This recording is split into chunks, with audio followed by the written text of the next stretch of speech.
السلام علیکم۔ آج کی خبروں کے مطابق LDN کی خبروں پر کارروائی کا آغاز۔ سیکشن افسر 1 خادم حسین جندان برطرف۔ معروف لینڈ گریبر علی حسن بروہی کے سہولت کار ڈرگ انسپکٹر خورشید شیخ کا سانگھڑ سے کراچی تبادلہ گلے پڑ گیا۔ برطرفی کا حکم نامہ اور خورشید شیخ کی علی حسن بروہی سے قربت کی تصویر اسکرین پر ملاحظہ کریں۔ یوں سسٹم مافیا ہیلتھ ڈپارٹمنٹ میں ڈان کی شہرت رکھنے والے فہیم چاچڑ کی اہم وکٹ گر گئی۔ نگراں صوبائی حکومت نے محکمہ صحت کے سسٹم مافیا کو نشانے پر لے لیا۔ ایڈیشنل سیکرٹری ہیلتھ ٹیکنیکل مولا بخش شیخ کے پر کاٹنے کا عمل شروع۔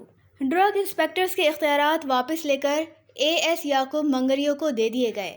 گریڈ 18 کے 6 ڈرگ انسپکٹروں کی ترقیوں کی فائلیں بشمول خورشید شیخ کی فائل سیکرٹری صحت ڈاکٹر منصور عباس رضوی نے طلب کر لی۔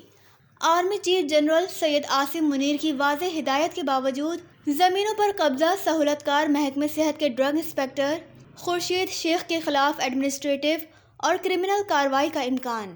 نگراں وزیر صحت ڈاکٹر سعد خالد نیاز نے جناح ہسپتال کراچی کے خلاف قانون ایگزیکٹو ڈائریکٹر پروفیسر شاہد رسول کی شاخ خرچیوں پر ڈنڈا اٹھا لیا۔ روبوٹک سرجری مشین کی مزید خریداری پر پابندی عائد، جبکہ اس سے قبل 3 روبوٹک سرجری مشینیں خریدنے کا مبینہ میگا کرپشن کا اسکینڈل پہلے ہی نیب میں زیر تفتیش ہے، کیونکہ ایک جیسی 3 روبوٹک مشینوں میں 2 کی قیمت 18 کروڑ فی مشین، جبکہ حیرت انگیز طور پر تیسری مشین 42 کروڑ کی بتائی جاتی ہے۔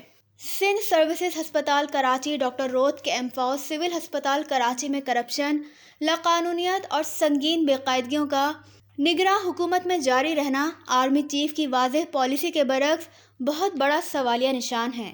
جبکہ LDN کی خبر پر انٹر بورڈ کراچی کی انتظامیہ خواب غفلت سے جاگ گئی۔